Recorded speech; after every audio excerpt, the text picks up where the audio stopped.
So you cannot tell Jake this, but I do kind of miss his clocks up there. They were always wrong, but they were always just right there. Yeah, the general vicinity of- Yeah, I was used to them. Well, I never looked for them. Yeah, they were always just right there. Well, and I still look at it all the time going, oh, never mind, they're not there. I got some pictures on the council place, I sort of like that.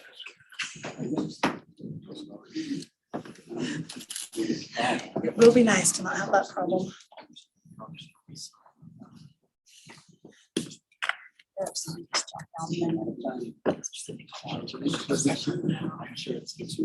Okay, I'll give it to us.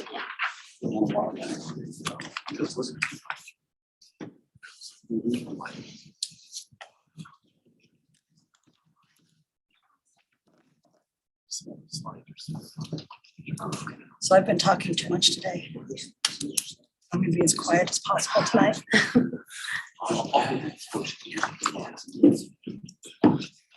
I lost my voice totally with those last ladies. It's bad. Time of year. I don't look at them.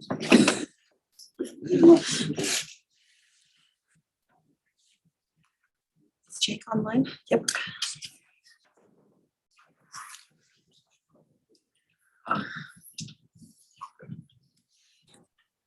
Yes, I'm here. Can you hear me okay?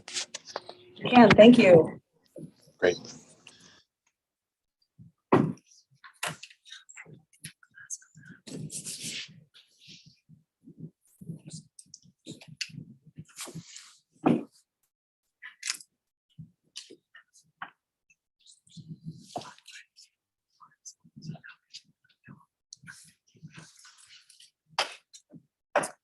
Okay, we'll call to order the West Valley City regular meeting or study meeting. Did I say regular?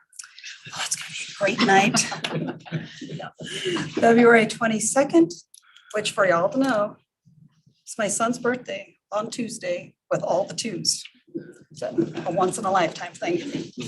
All right, in multi-purpose room at West Valley City Hall. Note that all members are present either electronically or in person. And we'll now go to the minutes of February 15th. Are there any? Motion to approve. Second. Thank you. All in favor, please say aye. Aye. Okay, motion or the minutes are approved. We'll now review our minutes for tonight. Our meeting agenda. So there was a reload. Is that for study or for regular? It was for study. Okay. So did anybody have any questions or were there any changes? No changes to the regular tonight now. Okay. Did anybody have any more questions that they needed clarified? Seeing none, we'll move on to our first public hearing regarding application ZT6 2022. Let me turn it over to Jody Knapp, and she is on Zoom. All right. Good evening, everybody. Had to open my camera there. All right, so this application is a zone text amendment request, and the applicant is West Valley City. Basically, the background on this is it did come from our zoning enforcement efforts. Just as part of our business license reviews, we take a look at sites, and this was just sort of a repeat question and violation that was coming up during the license reviews. So it was discussed at a staff level just to explore ordinance amendments to help mitigate some of these impacts on these uses.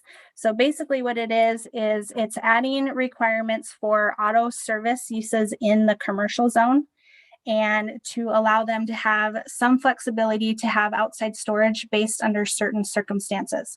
So currently in auto service use, they're not allowed to have any inoperable vehicles, tires, parts, or anything parked outside, and all service needs to be conducted inside the building.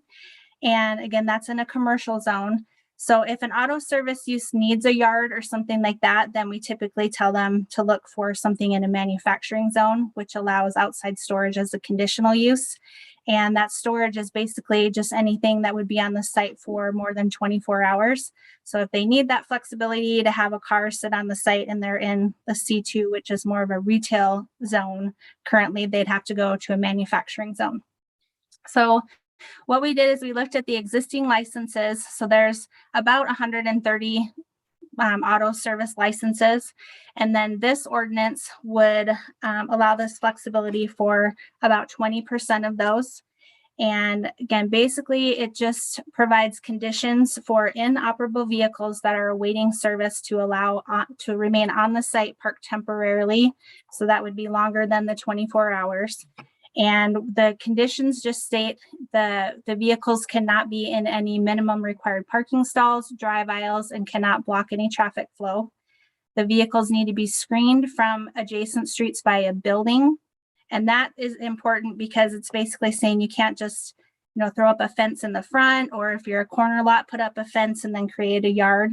It does have to be somewhere where it's more back, again, screened by a building. And then no visible exterior damage.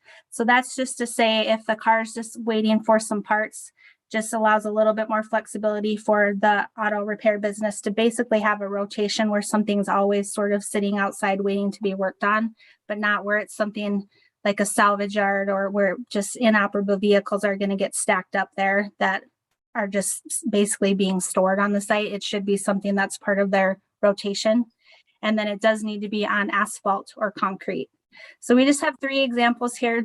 This is on 3500 South. And so a majority of them were on 3500 South that were in that 20% category. And that's between Bangerter and 4000 West. So this is one of those examples here. It's a little bit further west, but basically if they can demonstrate that they have extra parking stalls and need a space to store a couple cars just while they're waiting for parts that meet these criteria, they could put those back there behind the building. And then the next site is another example. Hey, Jody, Oh, yep. can you go back one slide? Yep. So was it both buildings there or just the one to the left?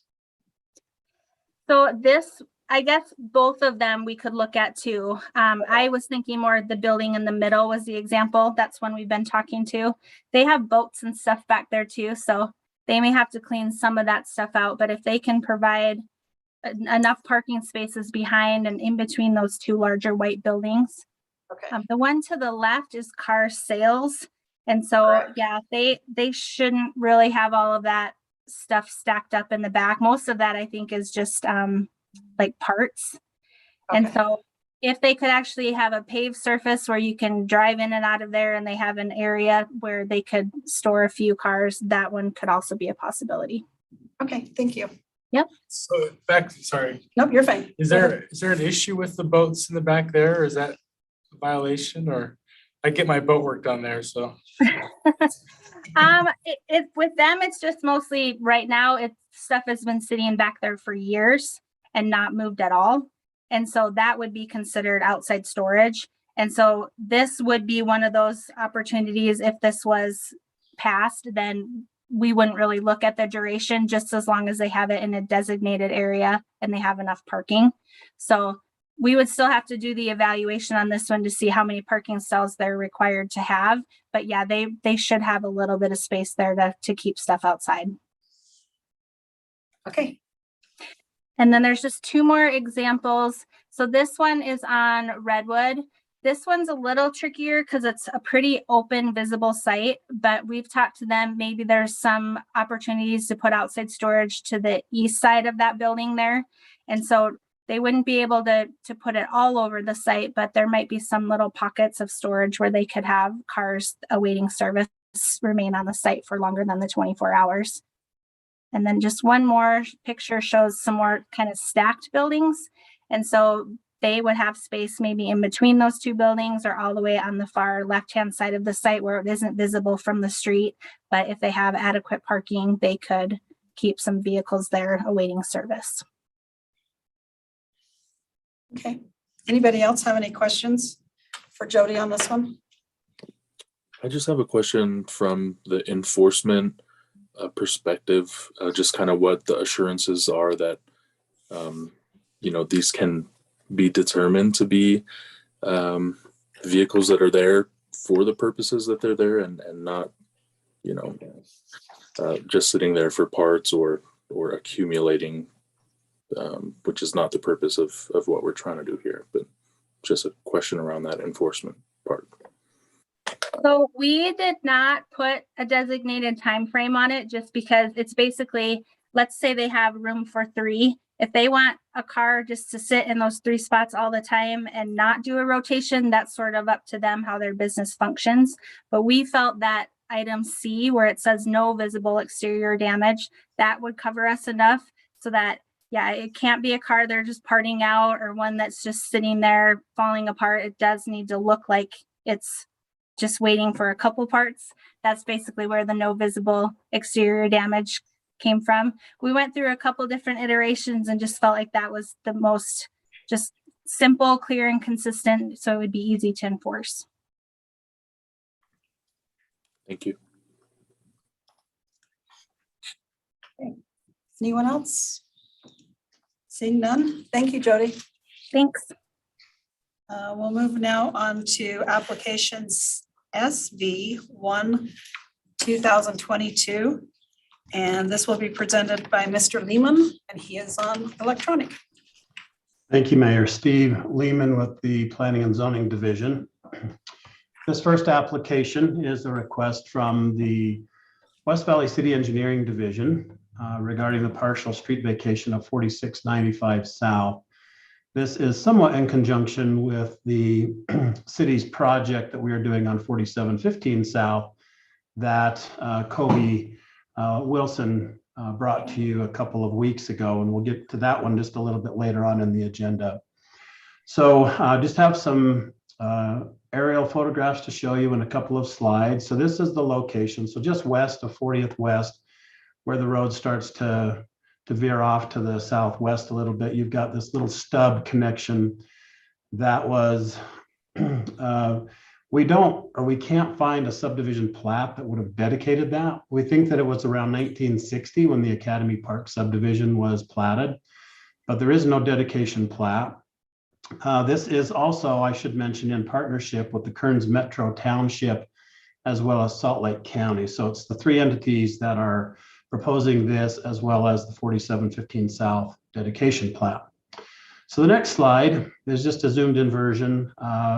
So you have a little restaurant just to the south there.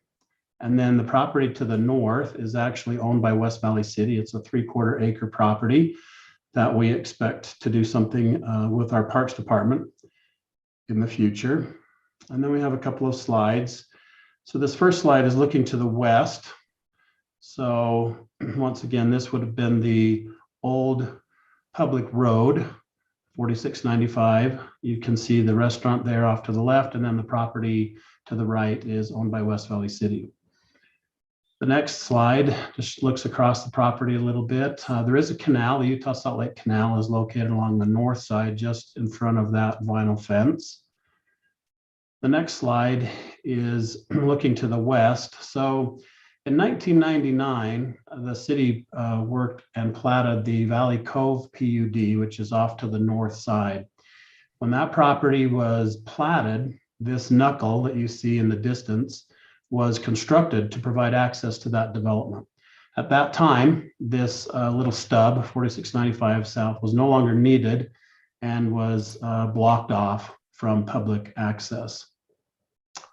And the next slide, I believe, is looking across the city property to the north. And then the last slide is the subdivision plat itself. So in summary, this application is to vacate this portion of 4695 South per state law. Each property owner, so West Valley City to the north and the property owner to the south, will end up with a portion of that right of way for future use. And that is our report. Okay, thank you. Any questions or comments? Pretty straightforward. Okay, thank you, Mr. Lehman. Thank you. We will now go to our resolutions, 22-44 Jason Erickson on Zoom. It's taking a minute to. That's okay.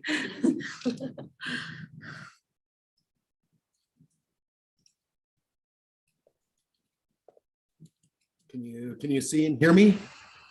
I can hear you. Okay. There I am. There we go. Jason Erickson with Parks and Recreation Department. Good evening, Mayor and Council. So this agreement is for the design of our wetland park, which is about 71.52 acres of land that's located at 6598 South Parkway Boulevard, which is about 2700 South.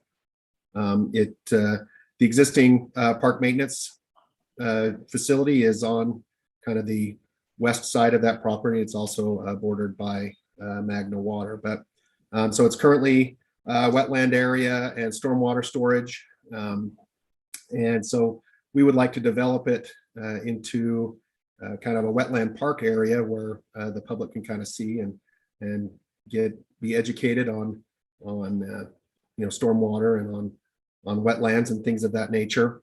We have worked on a number of partnerships with Granite Technical Institute, Utah State Extension, the National Ability Center, and Valley Behavioral Health to get their support on it. And with that, we've been able to acquire a $2 million grant with the Coronavirus State Fiscal Recovery Grant Award. And so as part of that, what we'd like to do is have this agreement to design the entire park so that, and then kind of split up into phases so that as money becomes available, that we're able to just kind of take it and move forward and build what we can, and rather than have to keep going back to design a number of times. But and that's all I have. If you have any questions, be happy to answer them. Okay. Anybody have questions? My only question is, kind of goes back to what we talked about a little bit last week, is if we can get a schedule of parks and what stages they're at, who's on first and second. We'll have that presentation back on your agenda. Nancy's prepared to do that.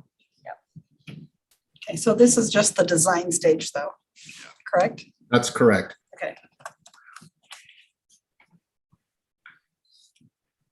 Okay, seeing no other questions. Thank you. Mr. Erickson. Now we'll go to Resolution 22-45. And Kobe Wilson will be presenting that one in person. He has the next two. Hey, good afternoon. Kobe Wilson with the Engineering Division. These ones are fun ones because these are when we tell you we're getting money instead of spending money. So these are a little bit easier. But this first one's for Parkway Boulevard. This is to enter a federal aid agreement with UDOT to accept federal money to reconstruct Parkway Boulevard from Mountain View Corridor to 6400 West. We will receive about $5.3 million in federal funds to go to help us out with this project. These funds were not originally scheduled until 2025, but we've worked with WFRC and let them know that we feel we're a little ahead of schedule. We have our environmental document done, and we're going to try to plow through the design this year and hopefully construct it next year. And WFRC said that they can move some funding forward for us if we're ready next year. So our goal is to push forward on this through the design. We're in the process of hiring a design consultant right now, and then we will move forward with the right-of-way acquisition and get the design done. So hopefully we can get this under construction next year. And that's our report on that one. Great. We just approved a subdivision just to the south of this, the little spot right there. How does that work into your plan? Are they going to be able to do what we want here so that we don't have to redo it, or? Yeah, that's a great question. So we've actually had a couple things on Parkway. The first one was the charter school on the north side, closer to Mountain View recently. When we heard that that one was coming in, we kind of advanced the design quite a ways in that area so that with the improvements that they constructed were in the correct spot. The subdivision on the south is going to be a little bit trickier because there's some minor roadway realignment in there, trying to reduce how flatten that S curve through there to make it a little bit safer. So there will be a delay agreement involved with that subdivision on the south for the improvements along Parkway, just so they're not putting in improvements that will come in and rip out the following year. And yet still they'll contribute financially to those improvements. Any other questions? I have one. Are we doing sidewalk, curb and gutter at the same time for the entire project? We are, yep. And then bike lanes as well will be included on this corridor. So it will go from a 3-lane roadway to a 5-lane roadway with bike lanes as well as the curb, gutter, and sidewalk. Okay, thank you. You're welcome. Anything else? It's a real widening project. Yes, it is. It's a finish it up correctly project. Okay, and then your next one is 22-46. All right, so this is for a cooperative agreement with UDOT to accept some state funds as well. These TIF funds will be used to help us get bike lanes in on 3100 South from 4000 West to 4800 West. They are going to give us $720,000 for this. That requires a 20% match from the city for those funds. But the main purpose of the agreement is to get the funding for the bike lanes between 4000 and 48. As the city, the Public Works Department has decided to utilize our overlay funds for next year as well to extend this project. So it goes from basically 4000 West to 5600 West instead of stopping at 4800 West. So this will also be a large project this summer to include, and it will include bike lanes and a 3-inch mill and fill throughout the entire road to clean up that road and give us a nice smooth riding surface and to restripe it so we can get the bike lanes in there. So Is that it? that's all I got. I have way too many questions. Anybody else have questions? Okay, so we passed an ordinance for no on-street parking between 4000 and 48th. Do we need to do that from 48th to 56th so that those bike lanes are not obscured and parked on by people? So in my opinion, no. With the striping alone, I think we're going to be able to legally restrict the parking. If it runs into problems, then we can definitely, look at the ordinance and definitely post no parking signs. But with the striping layout that we have, these will be buffered bike lanes. So I think the striping alone is going to prevent parking on 3100 South. Okay, so buffered as far as an obstacle between the bikes and So the not car? necessarily buffered, but just basically it's 2 white lines just to separate the bike lane from the road, the travel lane a little bit. So you'll have your 3 12-foot lanes in the middle and then a 2-foot stripe and then bike lanes on the outside as well. So which doesn't leave a lot of room for parking on the side. Okay, So, perfect. Anybody else? Okay, that's okay, it. thanks. Thank you. All right, we'll now move to our new business. We have application SD 1-2022, and Mr. Lehman will be doing that presentation on Zoom as well. He'll be coming in just a second. Sorry. He'll be here It's soon. been a little slow for me today. It's all right. Thank you, Mayor. Steve Lehman, once again with Planning and Zoning. So this is the follow-up to Kobe's presentation to you a few weeks back on the city's project to dedicate and improve the north side of 4715 South, which runs from just at the small segment of 4695 South we just spoke about, west to 4730 West. So we, once again, this is an interesting situation where we did not find any subdivision plats that dedicated right-of-way along 4715 South. What we think happened is that when these subdivisions were platted, the surveyors took the section line, which is not the right-of-way, and dedicated to that. So there is a small segment of right-of-way that needs to be dedicated, along with 3 little stub roads that you'll see here that extend into West Valley City side. So we took a couple of photographs just to give you an idea about what we're seeing. That's not my fault. I don't think it's a cat either.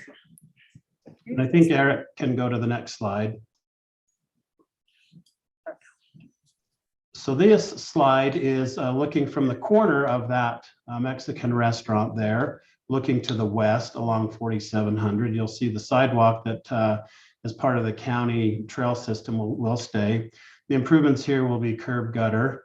We'll continue to use the sidewalk that runs through the county linear park. We will have sidewalk spurs that extend from this sidewalk out to the bus stops, so individuals are not standing in dirt or grass.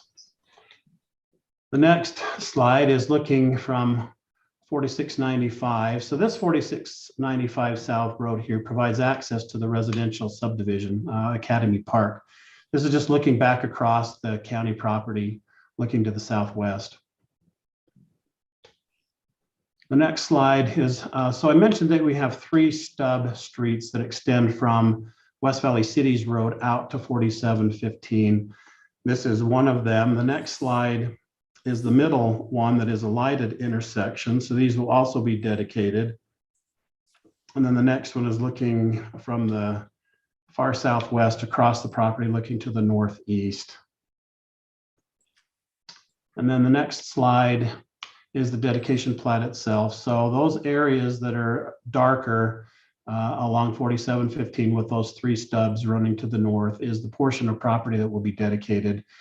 The dedication ranges from about 12 to 14 feet in width, but it will sure be nice to have those improvements along the north side of this right of way. And that is our report. Hey, thank you. Do we have any comments or questions? Just a quick question, Steve. I know at one point we had I think crosswalk is still there that was used basically for David Gorley Elementary.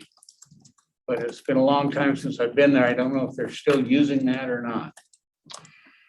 Boy, that is a good question, Councilman. I am not sure if they are, but I certainly will look into that. And or if Kobe is there, he's very familiar with all of this project, but I will certainly look at that.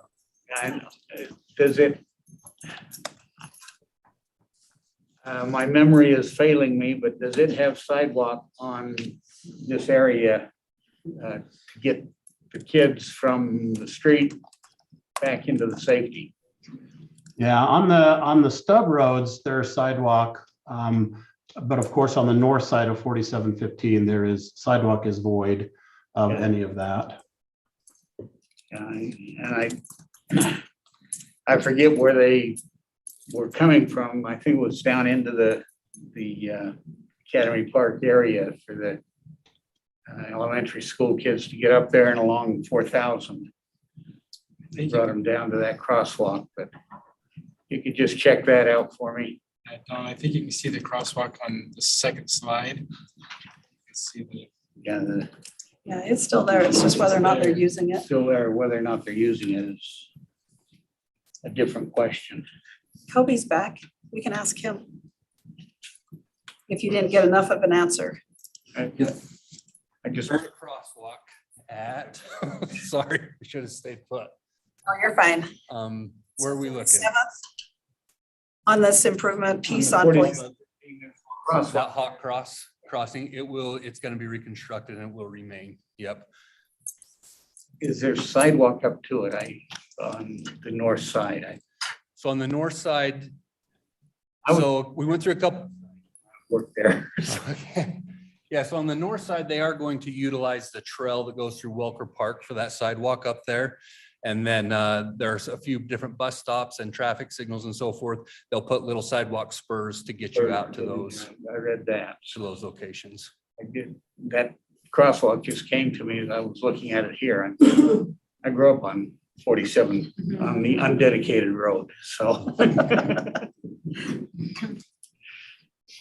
So I just want to check on that. I think Thank you. that's it. So do you need them to further look that up, Donna, or are you No, good with that I answer? think I'm good. Okay, thank you. All right. Thank you, Mr. Lehman. Thank you. All right, now we'll move to the consent agenda. And I'll turn the time over to Nicole, unless you want to pass it off to. Yep, tonight I'm Mr. gonna Johnson. just have, if it's okay with you, Mayor, I'd like to just have Dan come up. I didn't even warn him, but I'm sure he can do it off the top of his head. I'm sure, since he has all 3 of these. Dan, where's Dan? There's Dan. Thank you, sir. Moved. Must have been right behind me. and Johnson Public Works. So without having the addresses memorized, the first one is a property on 3500 South. It's being developed commercially, and we actually have a pretty sizable storm drain that runs from south to north. And so they are granting the city an easement for that storm drain that is and will continue to be on their property. And they're also piping portions of that ditch. It's an open ditch in certain segments, and they're piping a portion of that. And that's what this particular action is, just an easement for that. And then the other two are pedestrian ramp acquisitions for two different locations throughout the city. Okay, anybody have any questions on these three items? Okay, thank you. Thanks, Dan. All right. Now we're going to have a presentation from our victim services. And Jessica Hancock. In person? Oh, over there. Okay. We're hiding on us.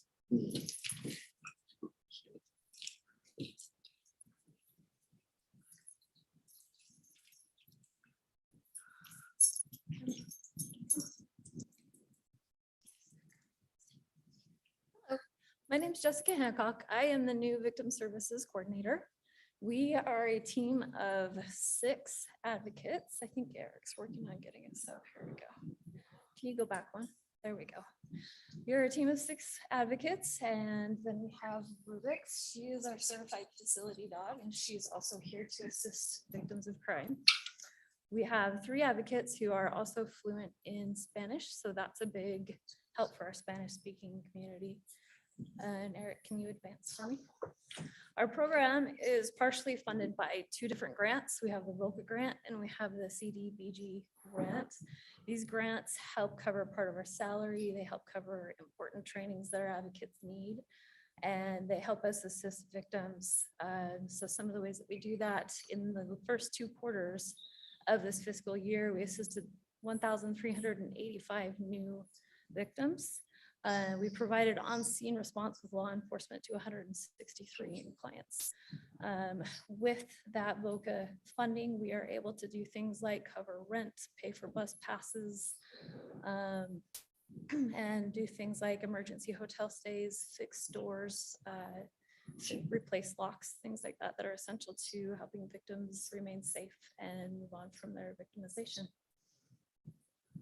Does anyone have any questions? Any questions? What is VOCA? It is the Victims of Crime Act grant. Is it federal or state? Federal.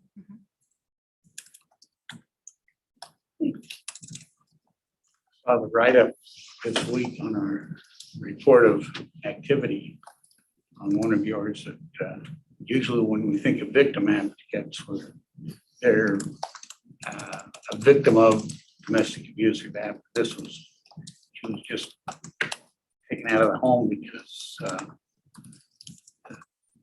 our police department can be confiscated the home as a crime scene. Right. So it stretches bigger than what we think of many times. It does. It does. Our main focus is with victims of domestic violence, just because there is a lot of that in West Valley, but we do help victims of all different types of crime. The COVID recently, some cities have a problem with that. Is our city doing okay? With the domestic violence?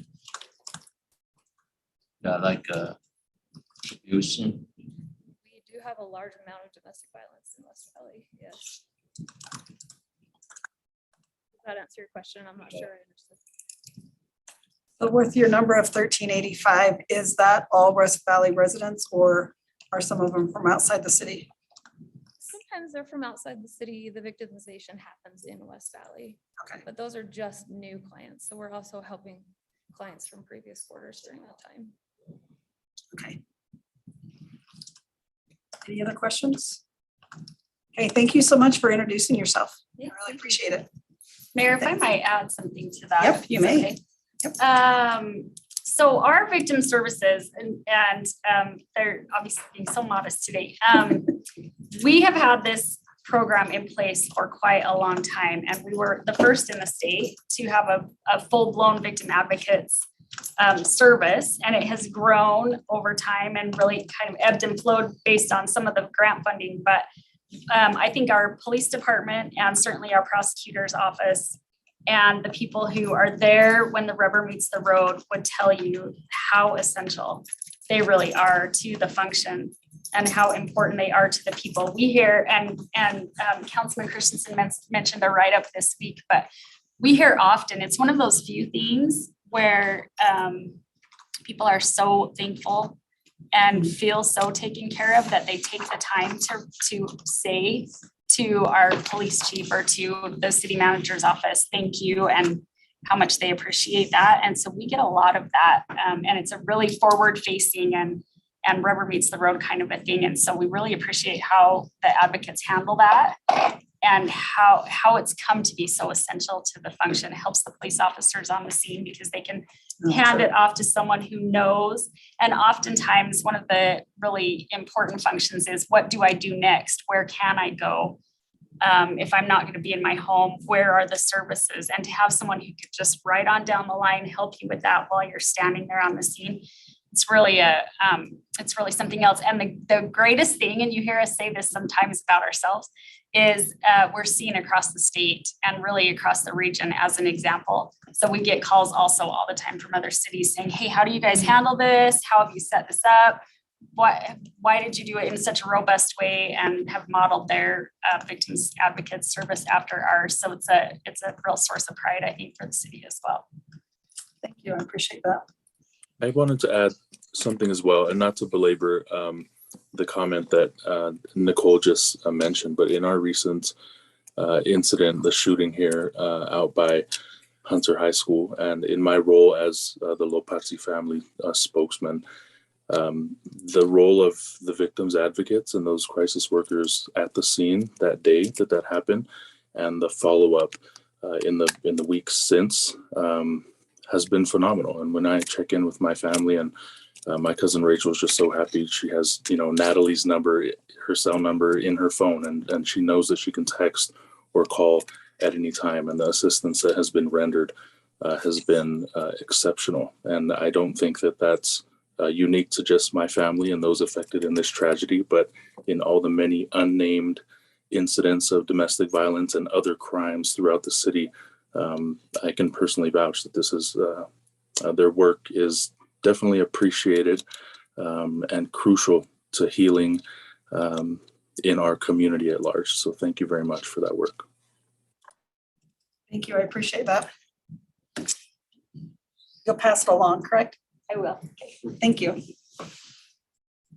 All right, we'll now turn the time over to Mr. Pastrick for our redistricting update.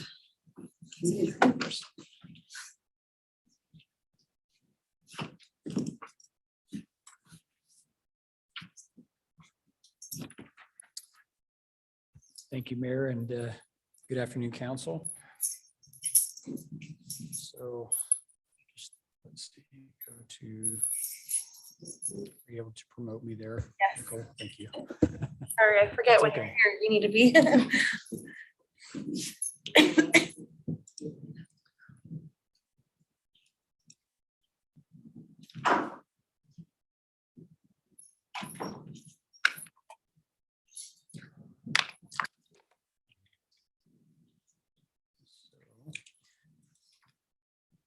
So I have my first slide here to discuss redistricting. It has to do with state code. So I won't read all of this, but basically the requirement is that when we do redistricting every 10 years, that the resulting districts would have substantially equal population. Okay. And our deadline for completing that task is May 16th. So we have quite a bit of time before we have to pull the trigger. And looking at our population from the 2020 census, that was just over 140,000. So if the population in each district was exactly equal, that would be just over 35,000. So that's the target, is to get close to that 35,000 number. So in coming up with the council district boundaries, these are some rules, if you will, or guides we use as staff. Now, these aren't mandatory, but more hopefully they make good policy sense. So the first was, If you look at the population of District 4, and I'll show you that in a minute, it was very close to that ideal number. So there really wasn't a need to make a change there. Obviously, the second one is a good idea to make sure that council members stay in the districts that they're serving in right now, right? We also had a target of that one district would not vary from the population of another district by more than 2%. Again, that's not a law, but more just a target we had. And then also we wanted the district boundaries to follow major streets. We didn't want to use kind of obscure residential streets as the boundaries. So this first map shows the current council district boundaries and then the 2020 population from the census of each of those districts. So you can see that right now District 2 is the smallest, and I can show you some percentages. We also included the asterisks here to show the location of council members. So you can, again, we wanted to make sure we're working around existing council members, so we're not shifting boundaries that would impact the location of which district a council member is serving in. So this first option we'll pull up here. Again, we tried to make as the minimal changes as possible. So the blue lines, or the dash blue lines here represent the current council boundaries, okay? And then the red would be the proposed new boundaries under this option 1. So you can see District 2 gets a change. So basically 2, 3, and 1 all have changes that are fairly minor. And then you can see the resulting population if we made those changes, okay? And again, here in the last slide, I'll show you some percentages so you can see how these two options stack up against each other. This next option, again, makes changes to those same 3 districts, the first 3. And in this case, the population is actually much closer to being equal between all 4 of these. And so again, trying to keep these along major streets like 3200 West or 3100 South, for example. So here's a summary of those of the current population, as well as options 1 and 2 and how those would compare in terms of population. So again, when you look at the current district population, District 2 is actually over 7% less than the ideal. Again, that ideal being just over 35,000. So you can see that that one's the one that's the shortest. In option 1, you can see that everything then ends up being within 1% of that ideal. So again, hitting our target there. And then option 2, everything's actually within like 0.5% of the ideal. So our recommendation as staff would be the second option for a couple of reasons. One would be that it's the closest to the ideal population. But then also, just in my opinion, I think the street boundaries here just look a little bit cleaner than if you go to option 1. If you look at District 1, you kind of a jagged, if you will, boundary, which seemed a little awkward, whereas this one, the second option seemed a little bit more straightforward. But either one would work in terms of complying with the law. Okay, any questions? You know, I read with the District 2 always have a good voters turnout, to be honest with you. Even like District 1, we have the population is very higher than District 1. Like not this one, not this map era one, but the District 2 and District 4, they turn out to be very, voters a lot more than District 1. Yeah. Steve Bueller, he shared with me when he ran last year, he didn't send the postcard out for District 1 and District 3. Only he did for District 2 and District 4. Why? Because more voters. That's what he said. Because 3, you can land mayor, and 1, he didn't want to go to District 1, he wanted 2 and 4. So I just kind of like share it up with you guys. As a side question to what Councilman June just shared, just to clarify though, the boundaries here are being drawn with population in general being considered, not necessarily voter registration or status, correct? That's correct, sir. Thank you. I understand. I did want to share a personal story, what he shared back with me about that. It's not about the population or about the voters. It's just about the vote turnout for District 2 and 4. It's not about the voters. Yeah. So I'm pretty sure that you looked at this, but is there any way of getting rid of the spur across 35th in District 3? So the challenge would be, again, trying to follow, I did look at that scenario, I figured you did. and it's kind of a domino effect, right? And the challenge is that little jog down to 4,100 actually has a lot of population. Okay. So by eliminating that area, you have to add more. And so then it starts to then impact District 1. So, and as I thought about it more, it's what people are familiar with. So I ended up sticking with it, but we could try to play with that more. It would just end up resulting in quite a bit more changes sort of down the road, if you will, by eliminating that notch. Just the consequence to the other districts, Correct. the other two. Correct. Yeah. So this map is option number 1. Is that right? This is option 1, correct. And your preference is 1 over 2? Actually, my option is 2. 2 over My 1? Personal preference is 2. And again, the two reasons being is the population in this scenario is the closest. We're within 0.5% on all districts. And then also, you don't have any kind of jagged boundaries. These all seem to be fairly clear-cut boundaries. But again, that's more personal preference on that second one. I personally go to option number 1. A reason why, I will tell you why. The option 1, when I've been here for how long? Been here for 10 years already, and very much we jog back and forth. One time, I believe I did cross the 2700 West. That very much the mall right there. And right now, if you go to option 2, you cross to like 3200 West, at the big chunk for the District 2. I think that's not very good.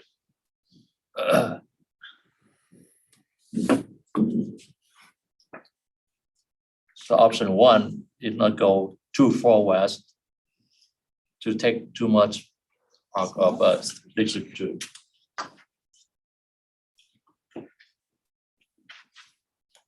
Okay. So this really is for our information tonight. Correct. Do you know when you're going to bring it back?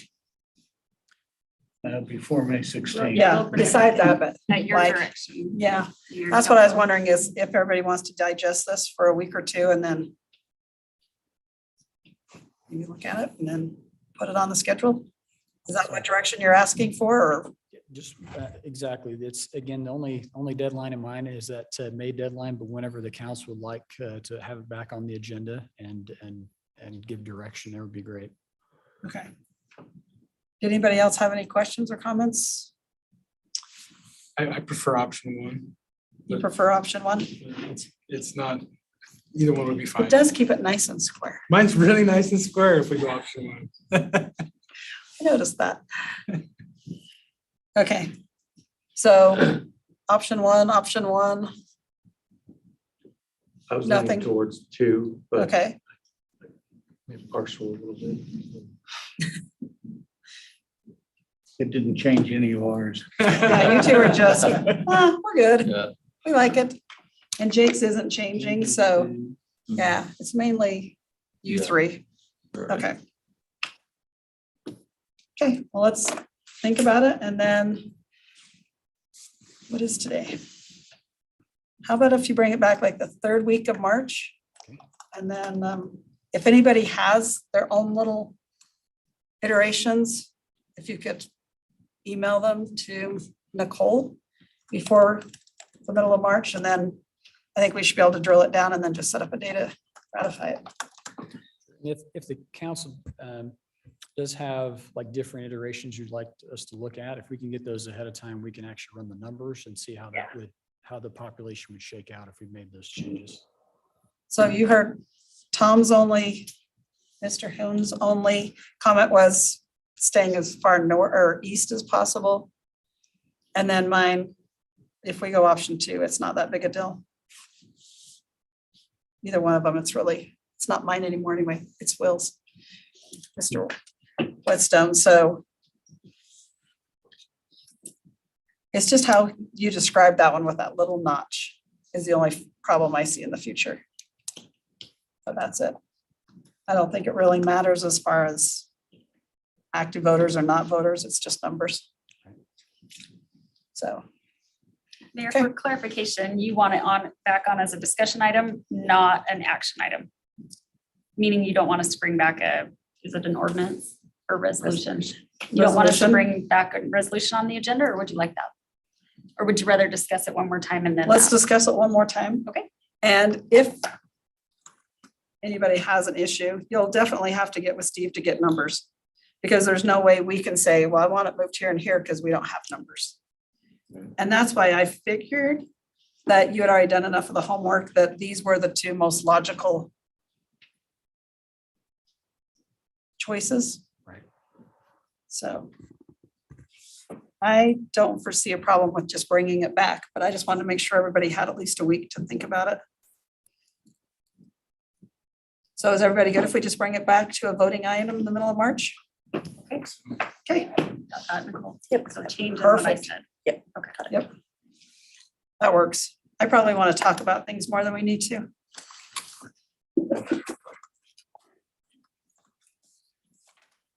All right, and then Mr. Pastrick, you have the Energy Star rating discussion as well. Thank you, Mayor. So our first slide here gets into the history on the discussions on this subject. And really how this came about was we were in a study meeting discussing the residential sustainability zone. And the question came up about whether these standards would be compatible or meet Energy Star requirements. So what I've provided here would be just the council discussions on the topic of the residential sustainability zone.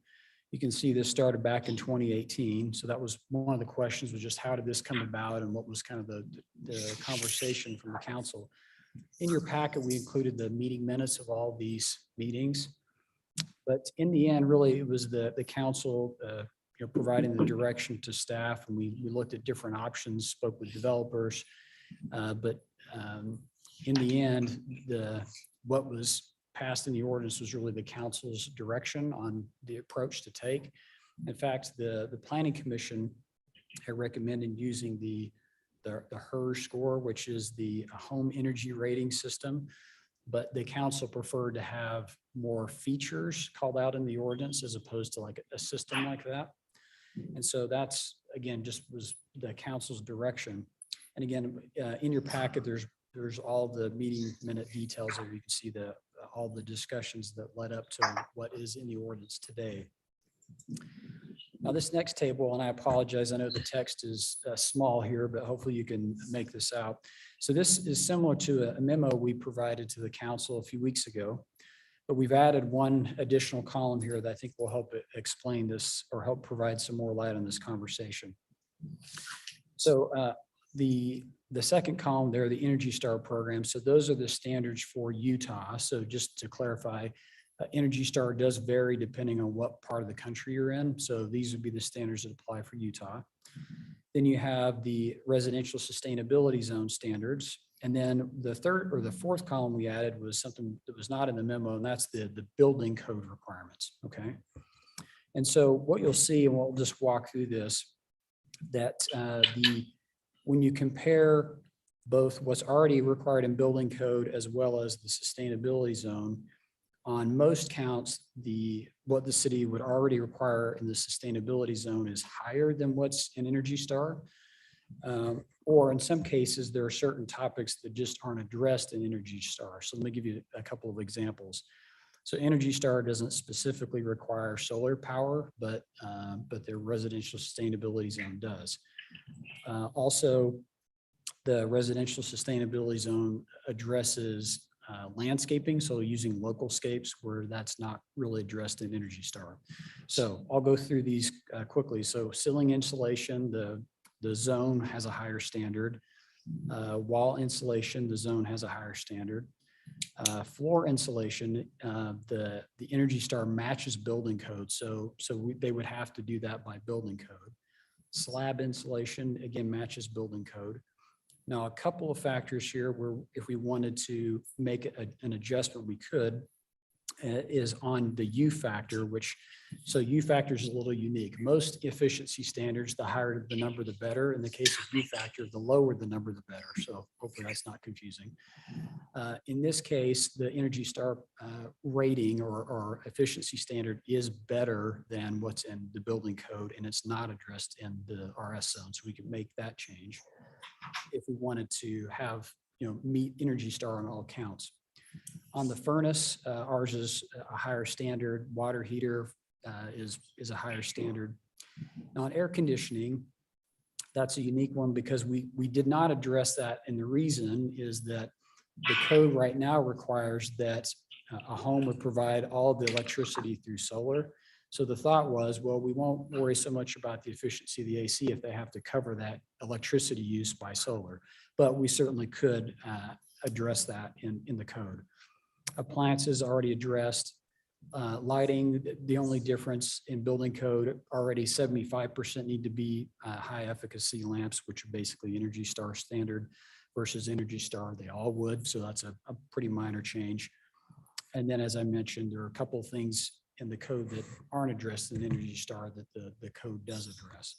So if it was important to the council to say that our homes meet Energy Star, for the most part, I would say they exceed the standards currently, but there are a few areas, if we made some minor adjustments, we could say that they meet or exceed the standards. Okay, thank you. So any questions on this one?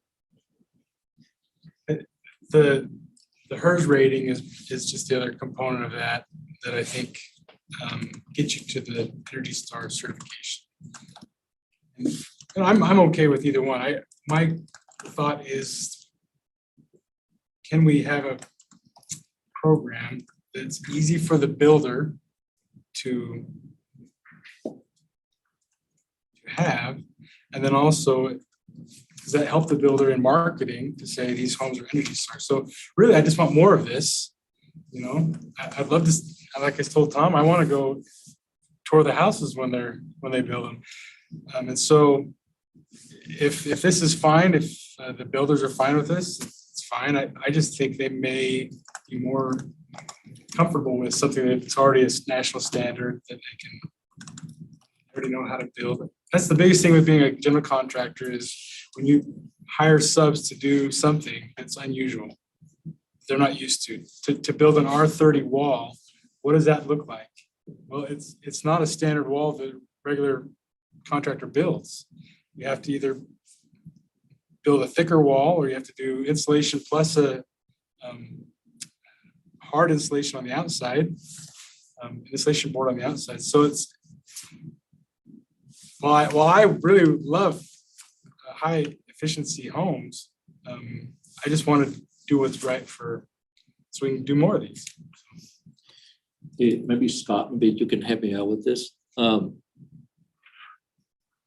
Wall insulation like R30 and 20, is it about the insulation or about the taking up wall?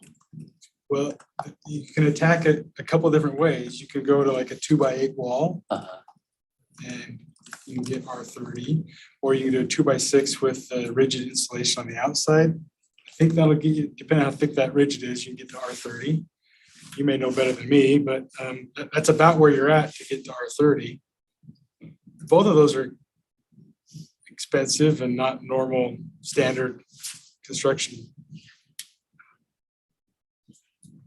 components, but do they really make a difference in how much energy they consume. I mean, the amount of gas they'll need to heat the home.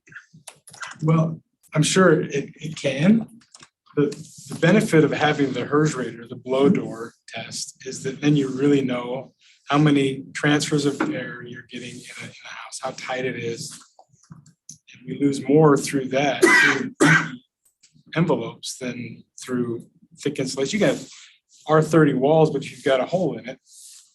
And how good your insulation. Window isn't up to that, or door, Yeah, and you lose it all through the window or door. if the wind can get through, then, so.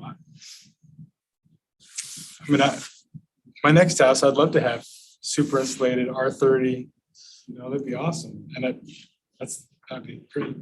I just think for a production builder that's gonna come through, to make it simple, they're already used to or hearing or understanding the Energy Star program, maybe easier so we get more of these built. If I may, on that, at the time when the council was working on this, the feeling as I went back through the notes and what I recall in the conversations was that you had some developers at the time that were wanting to increase efficiency, but not by a substantial amount. And at the time, the council wanted a substantial increase. And so in several cases, you kind of compare, for example, the current building code with Energy Star. In some cases, building code is Energy Star or Energy Star is slightly higher. I think the council at the time at least wanted a substantial increase. And they felt like if we're going to provide an incentive for more density, we wanted people to be kind of almost, and apologies for the term, but pushing the envelope almost, but doing really very high efficiency things. And while they may not be the most inexpensive features, they wanted something really unique at the time. So We approved a subdivision just recently in the RS zone. How did the builders feel about that one? They brought the plan in. there really wasn't any pushback on that. Unfortunately, I wish I could say in that case, we have a home to go tour, but we don't at this point. And so so it was something that they agreed to and signed up for. We just don't have any like actual homes built yet. We just haven't started building yet. Why did we not? I don't know, why was not the floor and slab insulation addressed at all? My feeling on that is because they're covered in building code already. So again, as you can see that, so by having someone be in the RS zone, they still have to meet building code, right? Yeah. So the RS zone is on top of that. So that would be in addition to. So you can see that all those items are addressed. It's just whether we want to go above what's in the building code. On windows and doors, if we adopted the Energy Star, those would be a higher standard as well. Correct. Right. So the items in yellow would be if we wanted to say that a home complies in every way with Energy Star would be to use the ones that are highlighted in yellow. And basically we could word that in a way, if this is the desire of the council to say that, it has to meet Energy Star, but wherever the zone requires higher, that would be the standard, right? So for example, in the case of the ceiling installation, you're still having to do what's in the zone, right? But then in the case of windows, you're going to Energy Star.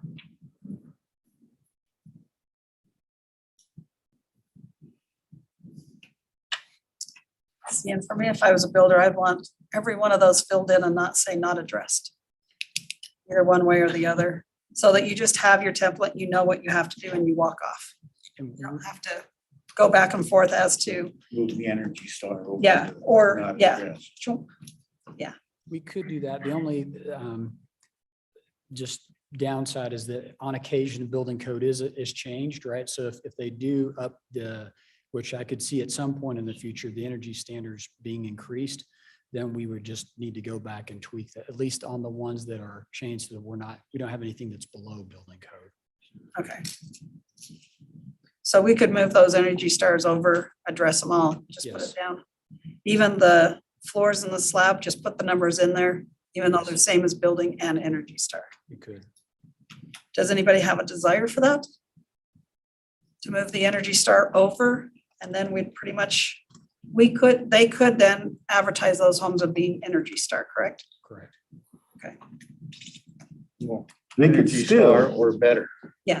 I mean, the way our code is right now, they could definitely get the Energy Star rating on these homes, and it wouldn't be too much more effort than, because they're exceeding it in many cases by our code. So the only places I see is the windows and the doors. Right, those So- highlighted areas. Yeah. Because to me, where the air conditioning is going to be covered by the solar, I agree, it's not that big a deal, but if we just want to keep it in line with Energy Star, I say we just, but that's up to, And frankly, today, a 13 SEER actually is not, I mean, there's air conditioners now that are much higher than that on the market right now. So Okay. that's not a very high bar. but it's not addressed. Let's see. Yeah, it's not really addressed in the building code, so if we want a minimum of that standard, we would have to move it over, correct? Right. There are some areas in the building code, like on air conditioning, where it really, the efficiency of the air conditioner depends on the design of the home. So there are some that are kind of a moving target depending on the other things you've done on the house. Well, now there's so many homes with 2 air conditioners. Just to keep the upstairs, downstairs comfortable. So I guess we need kind of an idea as if we want to move it over and have it align better with the Energy Star, or just leave it as it is. What do you think about Scott? You think that department? My thinking would be if I were building something, I went back when I put my addition on, I went back to what was required. And if it says not addressed, I would wonder what I should put in there. So I would say move the Energy Star program standards over to those, and at least, coming in, I'm only got one thing to look at rather than get it all, type of thing, and I'm trying to follow directions. Okay, I like the simplest directions possible. well, and the more information to begin with is best. Yeah, so, okay, These are only some of the things that a builder has to build to. The requirements are a super long list. And of course, our sustainability zone doesn't address all of them. I mean, we don't tell them, what kind of tub it has to be in there, or just, we're only addressing the things that affect sustainability. Right. So they still have to meet, of course, all of the building code requirements for the wiring and the pipes, everything, so just because it's in this list, it says not addressed, doesn't mean that we're not giving them clear instructions. They know what they have to build still, because it's in the building code. Steve, can you explain to me again one more time about the lighting? The Energy Star over there, the column number 1 and the column number 3 right there is the column number 1. Column number 1 is the low bar or higher bar? On lighting, so right now, the building code would require that 75% would be essentially Energy Star rated lighting, whereas in Energy Star, all of the lighting within the home would be Energy Star. So like essentially like LED lighting.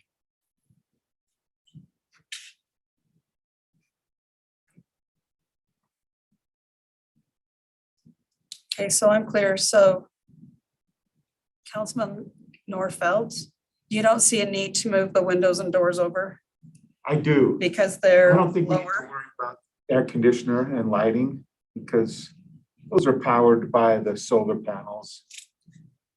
And I don't see that gets us I mean, it doesn't help us reach the goal of what this is all about, but I think that the windows and doors we could make the standard lower Right. by using the Energy Star standard there. Lower number, higher standard, right? Yeah. It's like golf. And wiring, electrical wiring. So because the floor insulation and the slab is the same as the building code And Energy Star. and the Energy Star, I don't see a reason why not just plug those in and not leave them unaddressed, just because they're the exact same. The trouble is that if the building code changes, we have to change that in our sustainable. Yeah, we'll have to code. change it everywhere. We do anyway, because we have to change it in our building code too. So, Right. so we just change it in both places. Yeah, it just seems redundant to put it as a requirement in the sustainability zone. I mean, we're not going to list everything that's not addressed in the sustainability zone.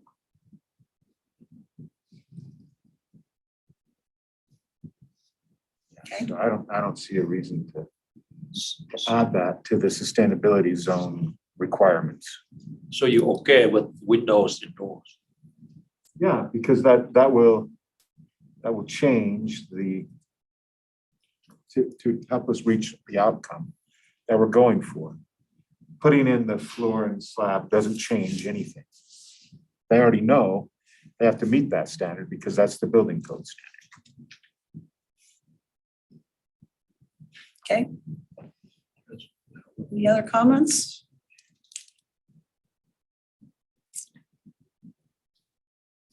So I guess my asking for more comments is to basically get the idea if we need to change it and have it brought back to us or not.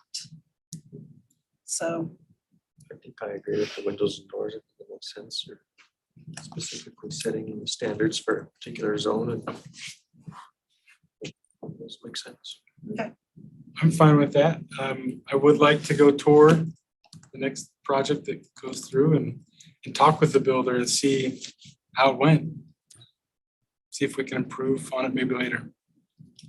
We would be interested. We have another request for the RS zone will be coming to the council within a matter of weeks. So it'll be another project for you to consider. so good. This hasn't been a deterrent then. So that's good. Okay, But if we make any changes, we ought to make them quickly so that we can stop those changes with the. Fortunately, it involves a zone change. And so if the council, I mean, I'll basically pass this along to the developer to say, hey, this is the direction of the council that they're wanting to make this change to windows and doors. And I suspect they'll be fine with incorporating that into their development agreement. So I'll pass that along. Okay. While you're passing along information, I've been watching this development as it goes through the planning commission process. I'm really concerned about the private road that they're proposing. I don't know how the rest of us feel, but they're single family homes and they want to they're proposing maybe a private road as the main road. We want to suggest that they change that as well. Are all of us, or at least 4 of us, in agreement with that? If I can interject, if that's okay. So we do have a council discussion scheduled on that very topic about private versus public streets. On the 8th of March. Thank you. Yeah. And so I know that, and I have mentioned to the developer that that is just private streets is a concern for the council. That's an upcoming conversation. So I wanted to kind of see how that conversation went before I gave some concrete direction to the developer in that case. so and I may be off base here, but I thought the language was townhomes park or or streets. So is it for all developments that there'll be, if we choose to not have private streets? Or did you focus it only to townhomes? So what we're what we're looking at is private streets in general. So not just single family. We're just saying private streets across the board. Is the council, we're providing information to address it more broadly, not just looking at single family. Or just townhomes. Yeah, I guess townhomes are single family. Well, we consider townhomes a separate type than like detached single family, just because the density is quite a bit more. More, okay, that's what I thought. Okay. You have your direction Yes, I do. Thank clear? you. Okay. Wasn't sure. All right, thank you.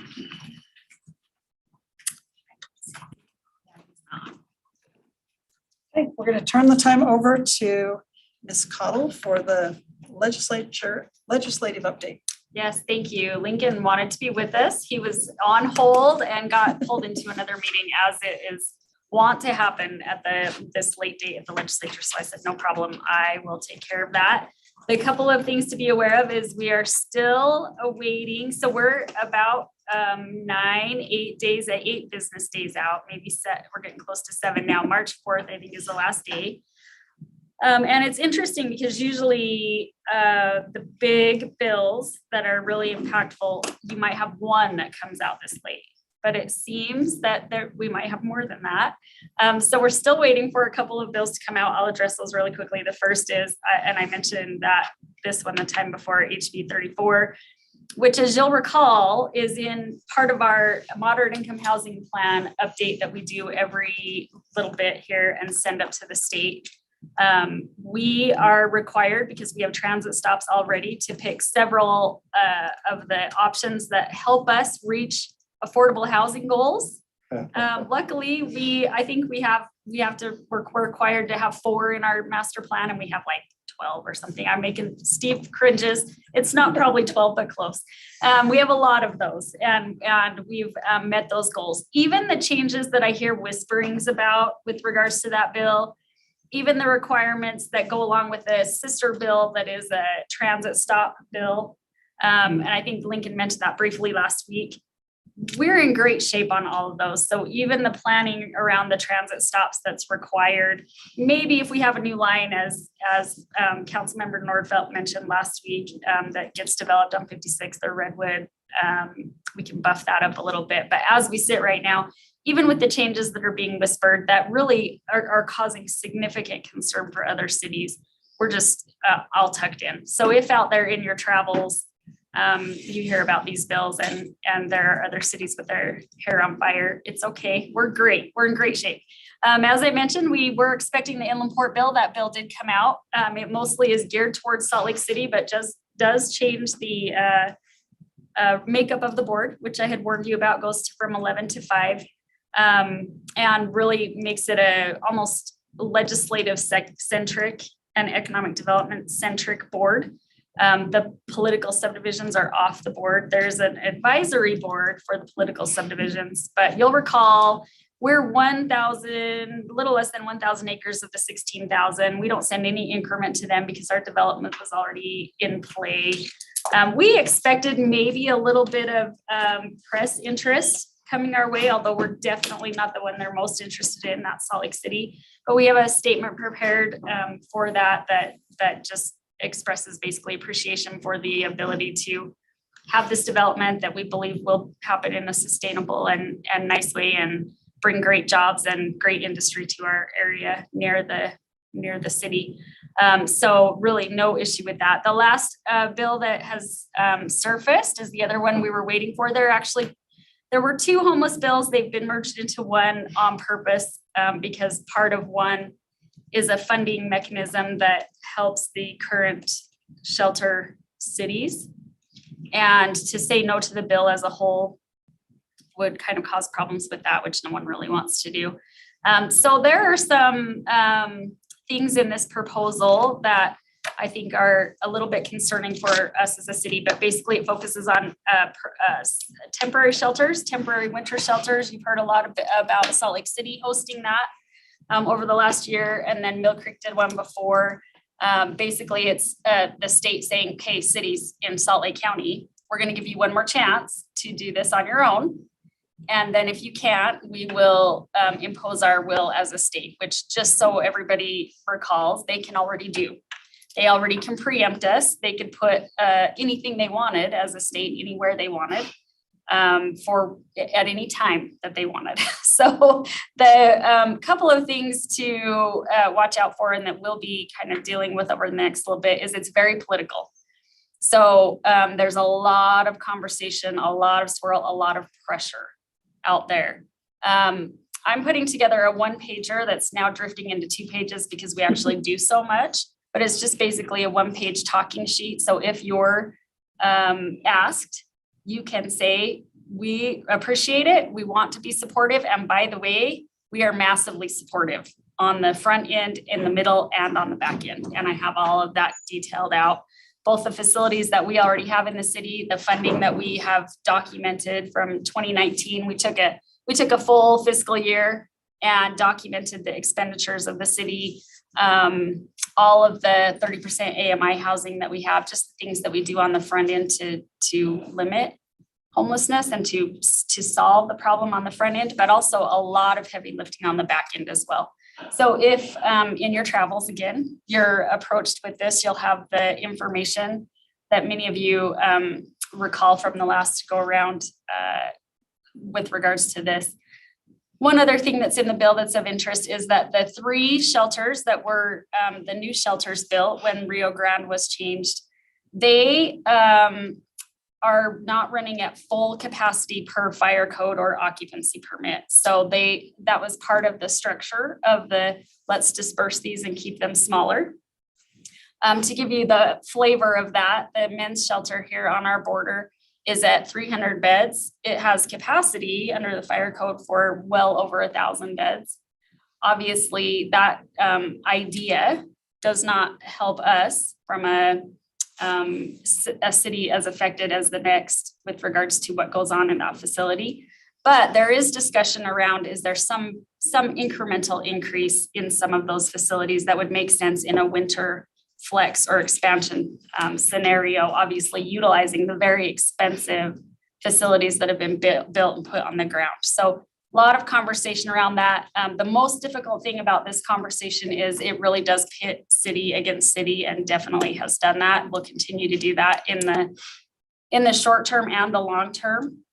So we're trying to just make our way through that in a way that is beneficial both to our own residents, but also to the problem. And we've we have tried since this discussion last time to be in that space, to really make a difference for people, to handle things in a way that's appropriate and compassionate, and to make sure that our neighborhoods and residents are also protected in that way. So we'll continue on with that discussion. I'll make sure you guys get the 1 sheet so you can have some talkers. And then if you have questions as we go along, or if you are being approached, you can call me about that anytime. We'll see how things end up.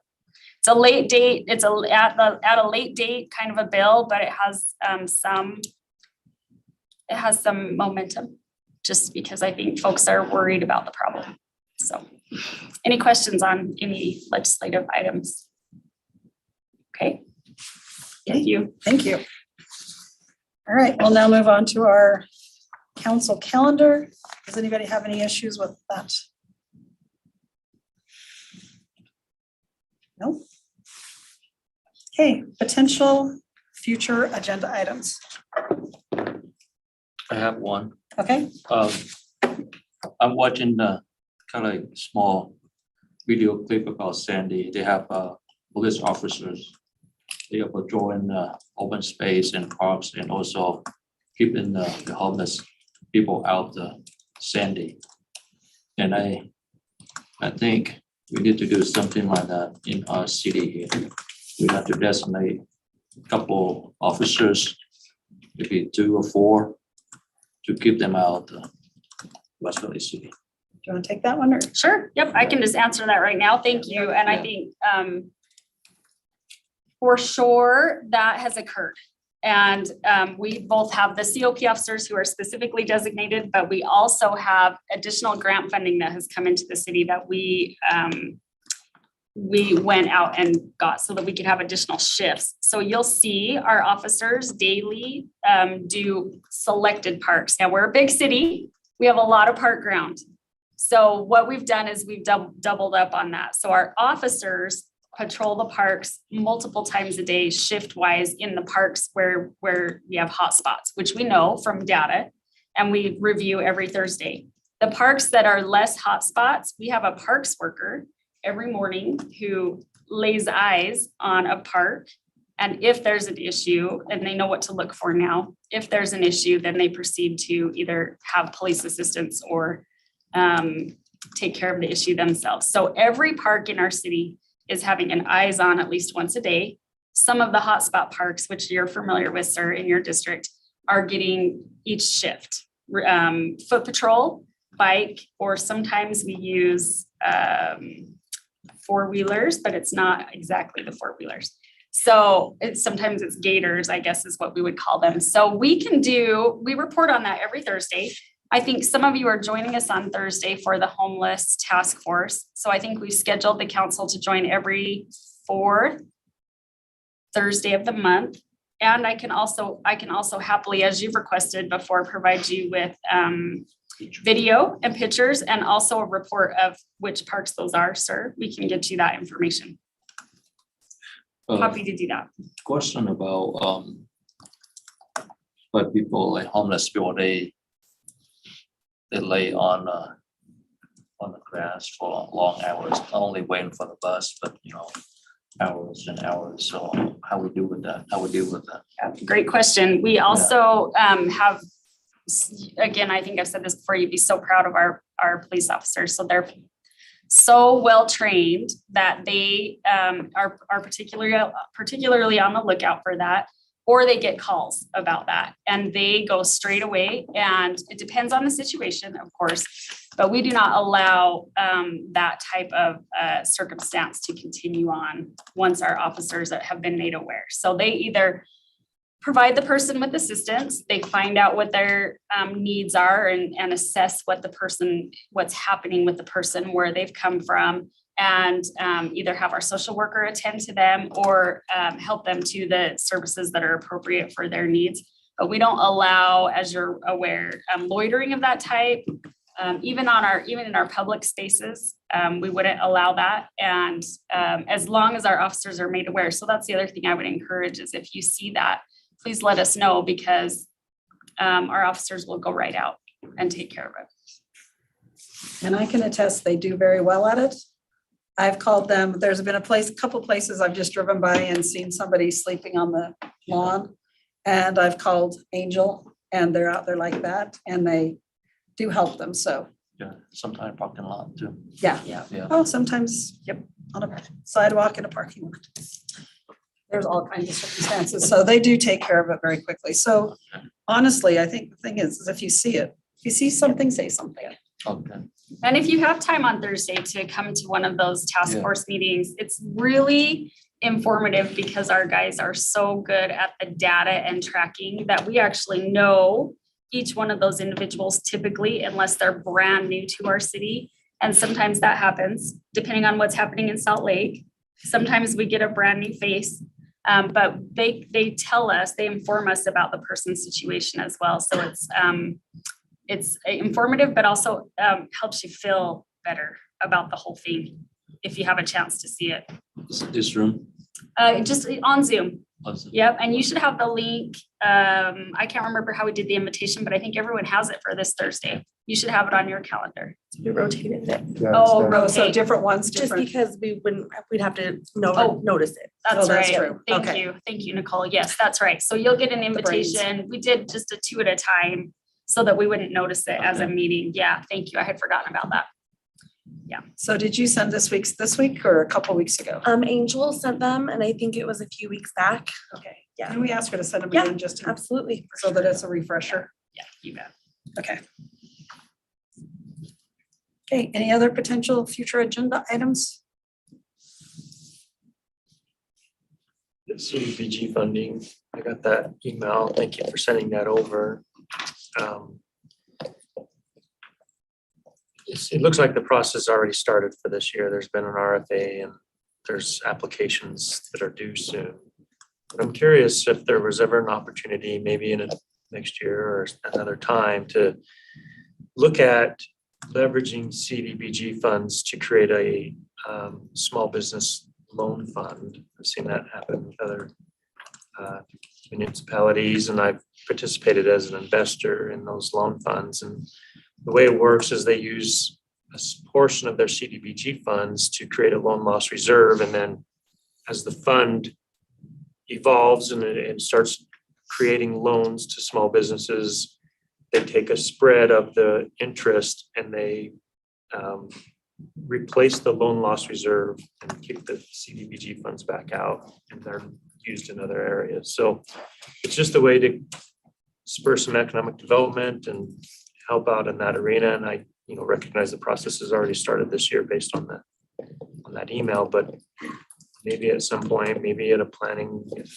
strategy planning meeting, we can think about leveraging that. I mean, it would take a lot of, that's the other thing. I don't know if the city has the capacity to take that on and manage a loan fund like that, or if we could contract that out, but it would take substantial effort to kick something off like that. But Great question, and I'd love the opportunity. So we actually do that through our RDA instead of our housing authority, and they have put together a proposal for that using some similar, not CDBG, but some RDA funds that we have that are like that.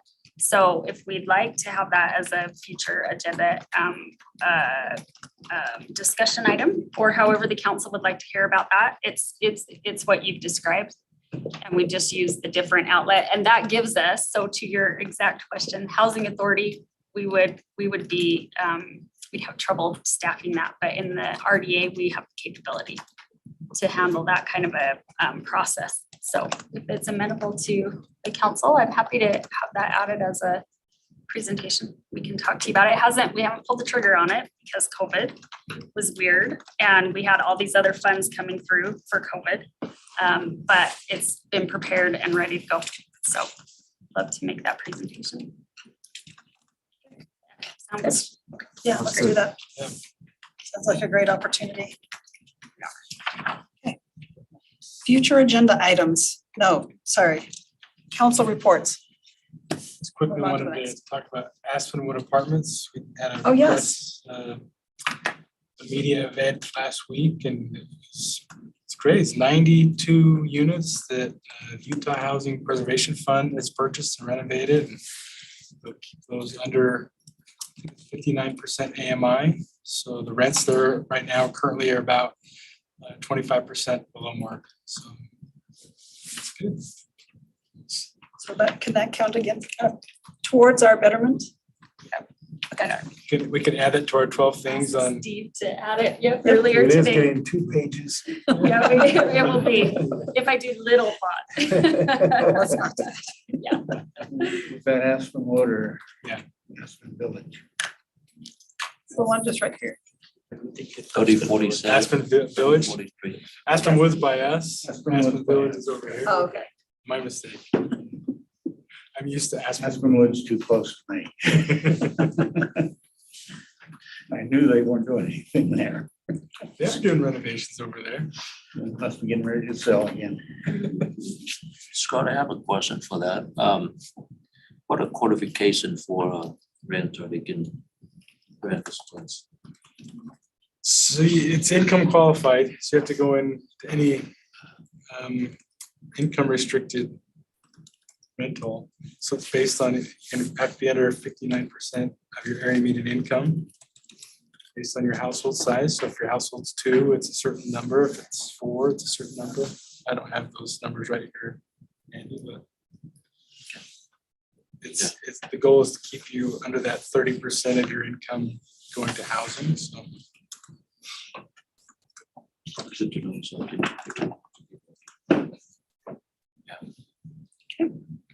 Thank you. Anybody else with a council report? Yes. I just wanted to let communication department know that I've seen advertisements on billboards and heard radio advertisements for our events at the West Valley City Performing Arts. Is that what it's called? I've heard and seen them. So good job. Okay, you'll have to let me know where, because I had somebody say they haven't heard or seen them, and I couldn't tell them where to go look, so. I've seen them on billboards on I-80 and Oh, I've okay. heard it on NPR, or our local station is KUER. Okay, Just have to listen to the right radio station. maybe. Okay. Any others? All right, we do have a need for a closed session tonight for the purpose of disposition of real property and Pending or imminent litigation. pending or limited litigation. Anyone willing to make that motion for me? I move that we go into a closed session for those two reasons. Okay, Second. thank you. All in favor, please say aye. Included in my motion is that we adjourn immediately after with no additional business. Thank you. Included in my second too. Okay, thank you. All in favor, please say aye. Aye. Okay. We'll take a short break and reconfigure the room, and then we'll be back for that.